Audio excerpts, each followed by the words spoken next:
Okay, this is how you go from a SolidWorks part to an STL file to check the volume of the part.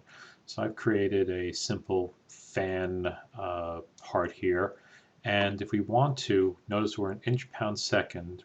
You can look under evaluate and go to mass properties, and we can find out that the volume of this part right now is 0.33 cubic inches.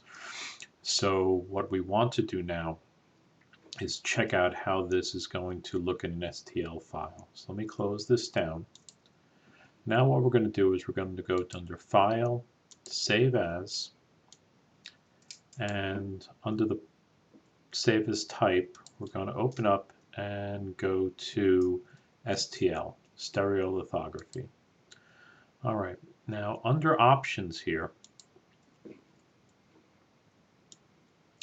we want to make sure that the inches that you're set to the correct unit. As I said, we're in inch pound second, so we want to come over here and check for inches. And the resolution has a coarse resolution, a fine resolution, and you can even go to a slightly finer resolution if you want to, say 0.001.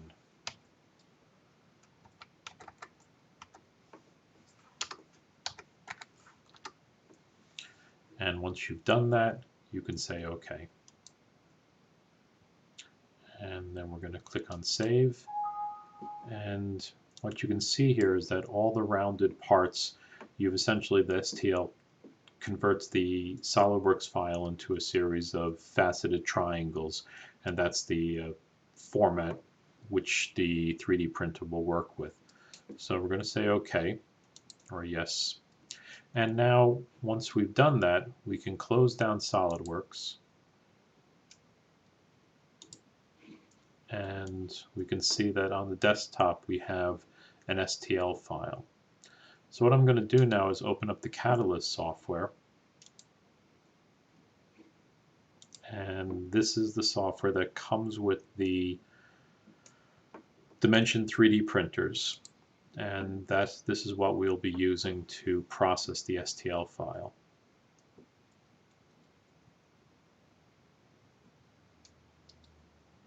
And as I said, that this software is available on both of the Podium printers in the labs. All right, so when you come in here, you'll have the General tab, and under File, you're going to want to open the STL file that you've just created. In this case, fan STL. We're going to open it, and the file comes in here. As much for what you're doing right now, you really just want to check for the actual part volume, but as an exercise, we want to make sure that we understand which side is going to be down and printed. So first thing off we're going to do is we're going to set the model interior always going sparse low density. That's going to be using the least amount of material, though in this particular case, since all the fan blades are relatively thin, there probably isn't going to be much of a variation between sparse low density and the actual solid. The only place that is going to actually be fairly low density will be the hub here. So what we're going to do now is once we've set and you only have 2-layer resolutions. You have 0.13 inches and 0.1 inches, which is the finer resolution, so we'll stick with that. Now under orientation, I'm just going to select bottom and select this surface here, and that's going to lay my part down. So this will be the orientation which we'll want it to print in.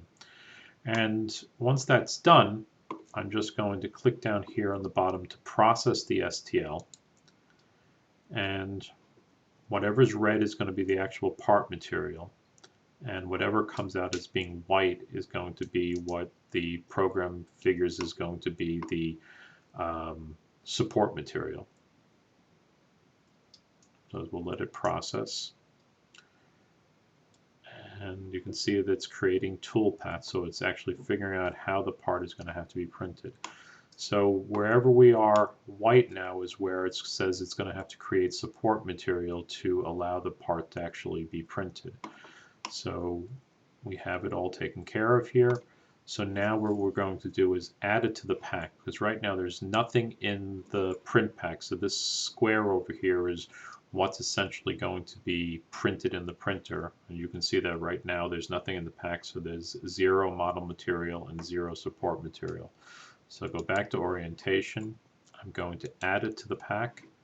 Now when I come into the pack, you can see that I'm using 0.31 cubic inches of model material and almost half a cubic inch of support material. And it's going to take 1 hour and 27 minutes to print this part. And that's about it.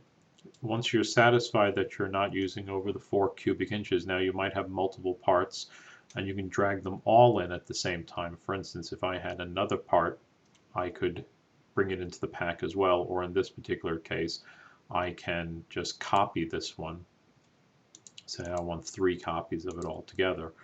And in this particular case, I can move them around the pack. Now I'm using 1.25 cubic inches of material, and it's going to take this 5 hours to print. So you can understand why I want to get an early start on getting these parts printed for you. So in this particular case now I am going to remove these from the pack. But at this stage, you're satisfied that your part, you know the volume of the part, so that's all you need to do. You don't need to send the STL file. You will simply be sending the SLD PRT part, so the SOLIDWORKS part. Okay, that concludes this quick tutorial on setting up the Catalyst part.